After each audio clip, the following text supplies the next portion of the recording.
Welcome to this explosive edition of entertainment news where the lines between Hollywood glamour and daytime TV drama have blurred into one unforgettable showdown. Today, we're diving deep into the shocking incident that has the entire world buzzing. Nicole Kidman, the elegant Oscar-winning actress known for her poised roles in films like Moulin Rouge and Big Little Lies, was dramatically kicked off the set of ABC's The View following a heated argument with veteran co-host Joy Behar. Picture this: it's a crisp October morning in New York City. The studio lights are blazing, and the audience is settling in for what they think will be another lively discussion on celebrity gossip, political jabs, and maybe a recipe or two. But no one, not even the producers, could have anticipated the fireworks about to erupt. Nicole, fresh off promoting her latest thriller Baby Girl, where she plays a high-powered executive entangled in a steamy affair with a much younger intern, steps onto the iconic round table looking every bit the red carpet queen in a sleek white pantsuit that hugs her statuesque frame, her signature red hair cascading in soft waves. Joy Behar, the sharp-tongued 83-year-old firebrand who's been a fixture on the show since its inception in 1997, sits there with her trademark smirk, ready to stir the pot as always. The segment kicks off innocently enough, with Whoopi Goldberg introducing Nicole as the queen of reinvention, praising her versatility from romantic leads to intense dramatic turns. The other co-hosts is Sunny Hostin, Sarah Haynes, and Alyssa Farah Griffin nod along, sharing quick anecdotes about Nicole's enduring marriage to Keith Urban and her trailblazing career that spans over 4 decades. But as the conversation shifts to the themes in Baby Girl, things take a turn. Joy, never one to shy away from controversy, leans in with a gleam in her eye and quips, "Nicole, honey, playing a woman who cheats on her husband with someone half her age, a method acting or just channeling your inner cougar?" The audience chuckles nervously, but Nicole's smile tightens just a fraction, her blue eyes flashing with that quiet intensity she's famous for on screen. What starts as playful banter quickly escalates when Joy doubles down, referencing old tabloid rumors from Nicole's high-profile divorce from Tom Cruise back in 2001, suggesting that the film's plot hits a little too close to home. Come on, we've all seen the headline as a Tom, the Scientology, the quickie marriage to Keith like it was a Rebound special. Is this movie your therapy session? Joy laughs it off, but the room temperature drops. Nicole, who's always maintained a dignified silence on her personal life, sets down her coffee mug with deliberate calm and responds, "Joy, with all due respect, my life isn't a punchline for your monologue. I've built a career on resilience, not rehashing scandals you think make good TV." The co-hosts exchange uneasy glances. Whoopi tries to pivot to safer ground by asking about Nicole's Australian roots and her work with UNICEF, but Joy isn't done. She fires back, "Resilience? Darling, you've got more husbands than Oscars, so maybe that's the real drama." Gasps ripple through the studio audience, and just like that, the gloves are off. This isn't just a spat, it's a clash of titans, one a symbol of timeless elegance, the other a mouthpiece for unfiltered feminism. As cameras roll, capturing every tense micro-expression, the argument spirals into a full-blown confrontation that exposes the raw underbelly of celebrity interviews. Nicole's voice rises, steady but laced with steel. "I've endured more public scrutiny than most, including from women like you who profit off tearing others down under the guise of humor. It's exhausting, and frankly, it's why I avoid shows like this." Joy, unfazed, retorts with her classic New York bravado, "Avoid us, honey. Without shows like this, you'd be just another pretty face in Hollywood. We're the ones keeping you relevant." The exchange devolves into overlapping shouts, with Sunny Hostin attempting to mediate by saying, "Ladies, let's keep it civil. This is about empowerment, not division." But her words fall on deaf ears. Alyssa, the conservative voice on the panel, chimes in tentatively, "Joy, maybe we should respect Nicole's boundaries. Not every story needs to be fodder for jokes." But Joy waves her off. "Boundaries? In this business? Please, I've been fired and rehired more times than Nicole's changed accents." The audience is split. Some applaud Joy's feistiness, others murmur in support of Nicole's poise. Behind the scenes, producers are scrambling, whispering into headsets about commercial breaks and damage control. Yet, the cameras keep rolling, turning what was meant to be a 10-minute promotional spot into a viral moment that would dominate social media for days. As Nicole stands to leave, her chair scraping against the floor like a punctuation mark, Joy calls after her, "Running away already?" Typical Hollywood diva move. That's when it happens at the tipping point. Nicole whirls back, her Australian accent thickening with emotion. "Diva, I've raised 2 daughters through the glare of fame, advocated for women's rights globally, and yes, survived marriages that didn't work. What's your excuse for reducing it all to cheap shots?" The studio falls silent for a beat, then erupts in a cacophony of reactions. Whoopi, ever the diplomat, signals for a cut to break, but it's too late. The damage is done. Security is subtly alerted as Nicole gathers her things, her publicist hovering nearby. In a move that's both shocking and swift, a producer approaches and, with profuse apologies, escorts Nicole off the set mid-segment. Citing unforeseen circumstances, the screen cuts to black, leaving viewers stunned and the internet ablaze. This wasn't just an argument, it was a seismic event in talk show history, highlighting the precarious dance between host and guest, where one wrong word can shatter the illusion of camaraderie. As clips flood TikTok, Twitter and Instagram, hashtags like #Nicole vs Joy and #The View Meltdown trend worldwide, amassing millions of views within hours. Fans of Nicole rally around her, praising her grace under fire, while Joy's loyalists defend her as the unapologetic truth-teller the show needs. Pundits on CNN and Fox News dissect the exchange, with some calling it a feminist implosion, others a ratings goldmine. ABC issues a terse statement: "We value open dialogue on The View, but respect for our guests is paramount. We're reviewing the incident." Meanwhile, Nicole retreats to her Manhattan hotel suite, tweeting a cryptic message, grateful for the support. Conversations should uplift, not undermine. Onward. Joy, back at the table post-commercial, shrugs it off with a joke about needing thicker skin in showbiz, but her eyes betray a flicker of regret. This blow-up isn't isolated, it taps into larger conversations about ageism, sexism, and the toll of public life on women in entertainment. Nicole, at 58, represents a generation of actresses fighting for complex roles beyond their youth, while Joy, a pioneer of women's talk TV, embodies the brash 90s era of no-holds-barred commentary. Their collision course reveals the evolution and fracture of female solidarity in media. As the day unfolds, paparazzi swarm the ABC studios, hoping for a Joy soundbite, while Nicole's team fields calls from Oprah and Ellen, offering platforms for her side. Late-night hosts like Jimmy Fallon and Stephen Colbert prepare monologues that will lampoon the drama without taking sides,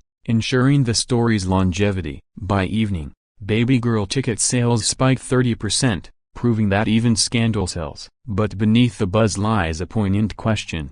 In an industry built on spectacle, can authenticity survive the spotlight? This incident forces us to confront that, and as we peel back the layers in the paragraphs to come, we'll explore the backstories, the blow-by-blow, and the reverberations that continue to shake Hollywood. Stay tuned, because this is just the beginning of unpacking one of 2025's most talked-about TV train wrecks. Fast forward a bit, but let's rewind to understand how this powder keg was primed long before Nicole's heels clicked onto that set.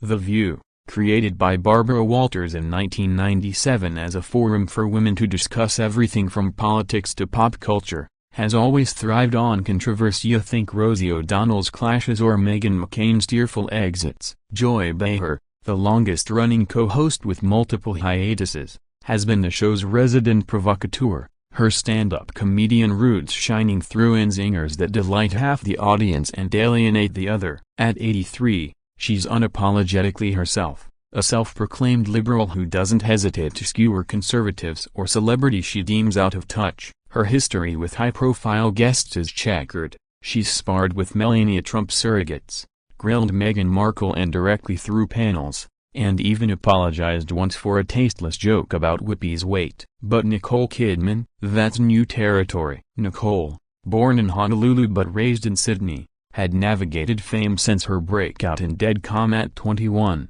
Her marriage to Tom Cruise from 1990 to 2001 was a tabloid feast. The rumors of Scientology pressures, career sacrifices, and a miscarriage that nearly broke her. Post-divorce, she rebounded with Keith Urban in 2006, a union that's lasted nearly 2 decades, producing 2 daughters, Sunday Rose and Faith Margaret, the latter via surrogate. She's spoken candidly about IVF struggles, domestic abuse and past relationships, hinting at an ex without naming, and the pressure to remain perfect as a woman in Hollywood. Her role in Baby Girl, directed by Halina Rajn and co-starring Harris Dickinson as the intern and Antonio Banderas as her husband, is her boldest yet erotic drama exploring power dynamics, consent, and midlife desire. Critics are raving, calling it Eyes Wide Shut for the #Me Too era, but it's also dredging up personal parallels for Nicole, who at 58 is defying ageist casting norms. Enter the interview setup.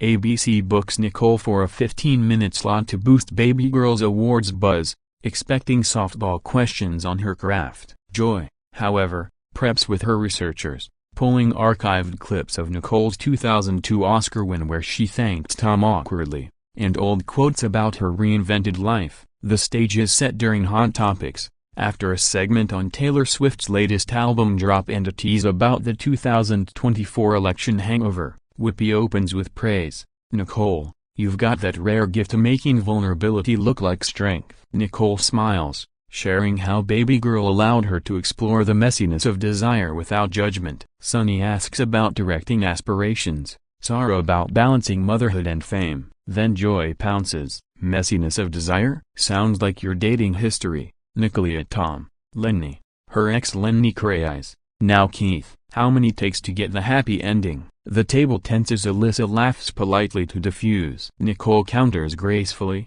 life's not a script. Joy, I've learned from every chapter. But Joy presses, chapters? More like sequels. And this movie a cheating exec, is Roxy, the character, based on your What Happens in Vegas phase. That's the spark. Nicole's face hardens. She's dealt with this narrative for decades, from Vanity Fair covers labeling her the mourning wife to recent podcasts speculating on her perfect marriage as PR spin. Joy, my marriages are private, my work is public. Conflating them diminishes both. Joy, sipping her water, smirks, diminishes? It's called honesty, dear. We women have to call out the fictions we sell. The audience claps sporadically, divided. Whoopi intervenes. Joy, let's not go theory focus on the film, but momentum builds. Nicole, voice steady, says, honesty? Then be honest about how shows like this exploit women's pain for ratings. I've been the punchline too long. Joy retorts,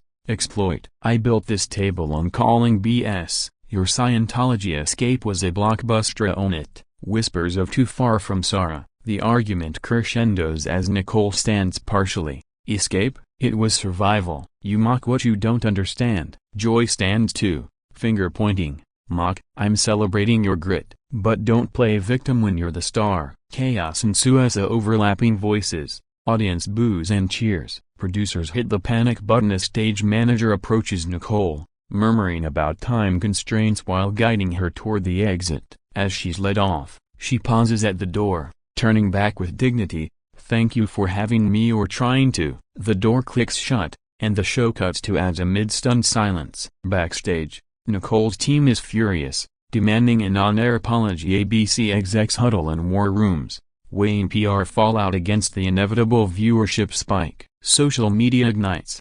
#Stand with Nicole garners 500K posts, with celebs like Naomi Watts and Hugh Jackman, her Moulin Rouge co-star, tweeting support. Joy's defenders, including old-school fans, post memes of her iconic eye rolls, calling Nicole thin-skinned. Late that night, TMZ drops exclusive footage of Nicole in tears in her car, humanizing the star. The next morning, headlines scream, Kidman kicked, Joy's jabs too much. Variety analyzes the clip frame by frame, noting Nicole's micro-expressions of hurt. On The View's next episode, Joy addresses it lightly. Yesterday was spicy and Nicole's a pro. She'll be fine. Me? I'm still here. But whispers of network pressure swirl. This clash isn't just personal, it's symptomatic of generational rifts in feminism and Joy's boomer bluntness versus Nicole's Gen X nuance. As we delve deeper, we'll uncover the immediate aftermath, from sponsor reactions to Nicole's empowering response.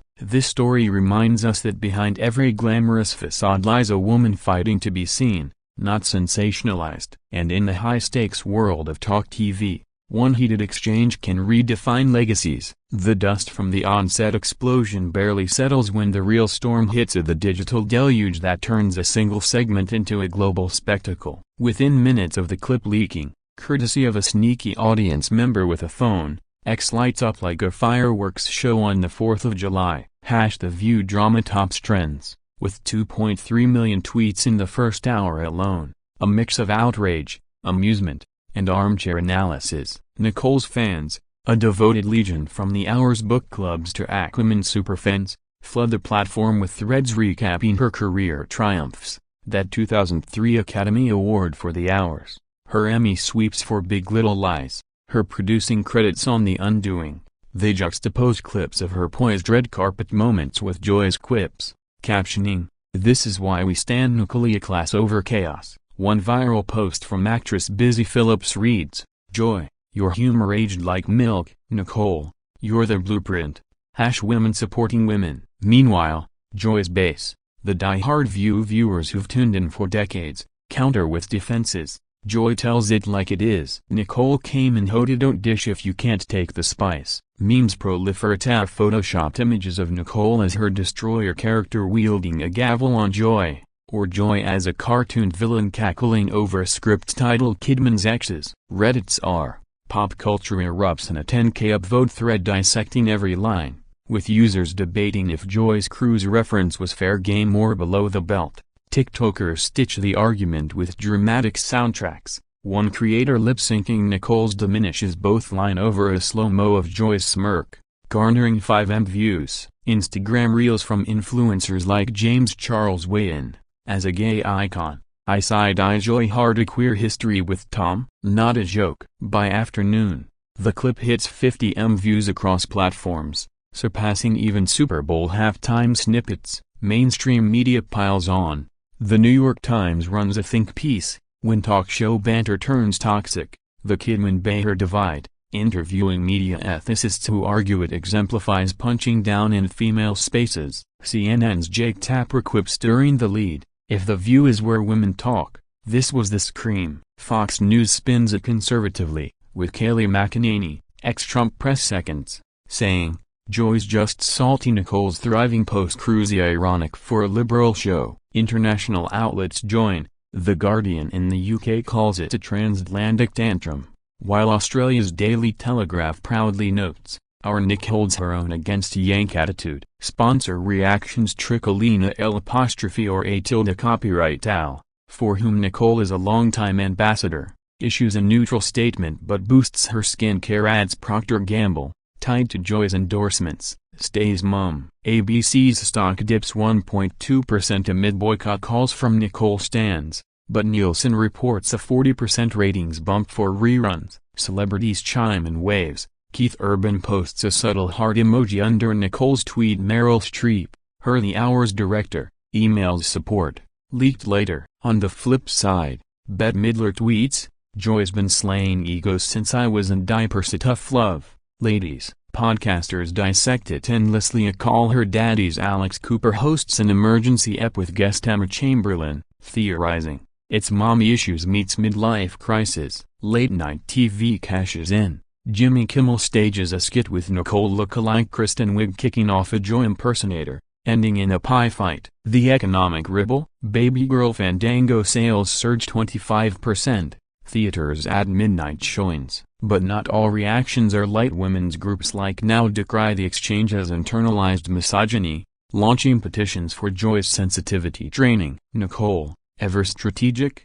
appears on a pre-taped Late Late with James Corden, aired next day, where she laughs it off. Joy's passion is real, we just clashed like actresses in a scene. No hard feelings, life's too short. Her poise wins more hearts. Trending #Nicole Queen. Joy, meanwhile, goes live on The View's Instagram, solo, "Look, I adore Nicole, she's brilliant. My jokes land flat, sometimes blame the mic. It softens some backlash, but not Holly. Petitions to fire Joy hit 100K signatures. Behind closed doors, ABC mediates a private call between the two, brokered by Whoopi, where apologies flow. Details instead. The social media maelstrom exposes deeper divides.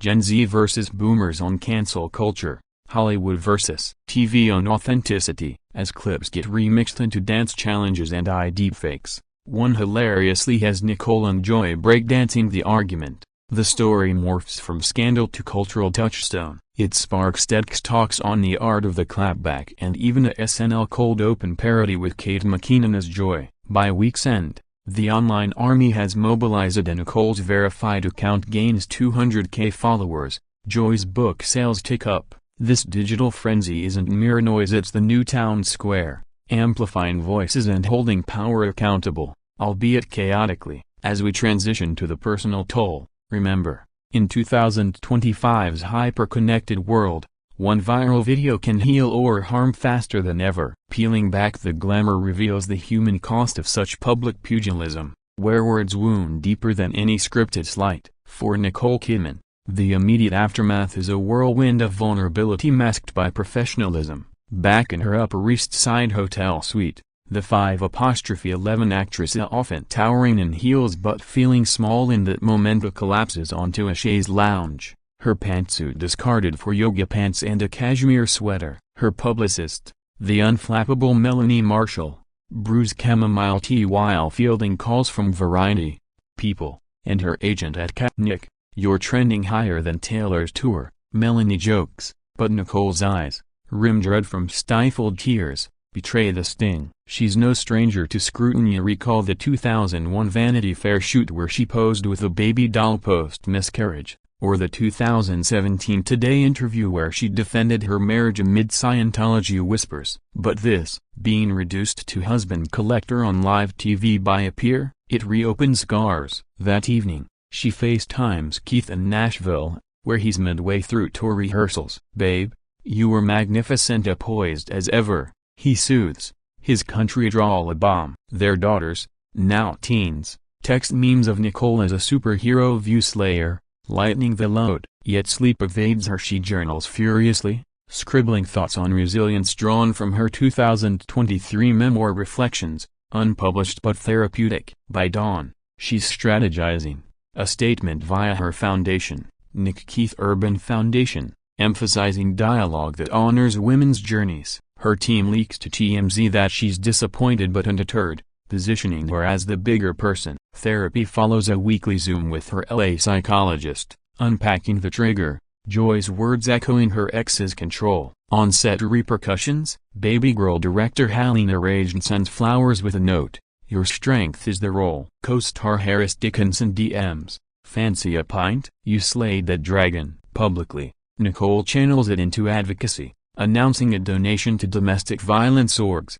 tying back to Big Little Lies. For Joy Behar, the fallout is a cocktail of defiance and doubt. At 83, widowed since 2010 but surrounded by her tight-knit circly daughter Eve, grandkids, she heads home to Manhattan's Upper West Side, her apartment a shrine to comedy. Signed headshots from Joan Rivers, scripts from her Joy one-woman show. Over pasta with lifelong pal Susie Essman, she replays the tape, chuckling at first, then wincing. "I pushed too hard," escorted when she got sanctimonious, she admits. Joy's history of foot-in-mouth moments is legendary, the 2013 firing for low ratings, her 1990s The Joy Behar Show cancellation, even apologizing to Barbara Bush in 2010 for a stupid joke. This feels personal. She's always rooted for underdogs, seeing Nicole as lucky escapee from Cruise's orbit, but regret creeped seeing a texts from Whoopi, "Sis, dial it back next time." Sonny calls, "We love your fire, but aim it at the real villains." Joy's response, a classic pivot to humor. Next View episode, she opens with, "Folks, I survived." Nicole Kidman, and now that's Oscar-worthy endurance. Laughter ensues, ratings soar 25%. Privately, she donates to Nicole's UNICEF work anonymously, a silent olive branch. The co-hosts feel the ripple. Whoopi, the glue, hosts a team dinner at Rouse, airing grievances over veal parm. Sarah, the peacemaker, suggests group therapy. Alyssa, the bridge builder, notes conservative fans loving Joy's no-filter vibe. Broader impact, The View staff buzz with morale. Dipsa interns whisper of toxic dynamics. Producers' eye contract tweaks for guest protections. ABC's Bob Iger fields board questions on brand risk. For the audience, it's cathartic. Forums fill with stories of women confronting mean girl moments at work. Nicole emerges stronger,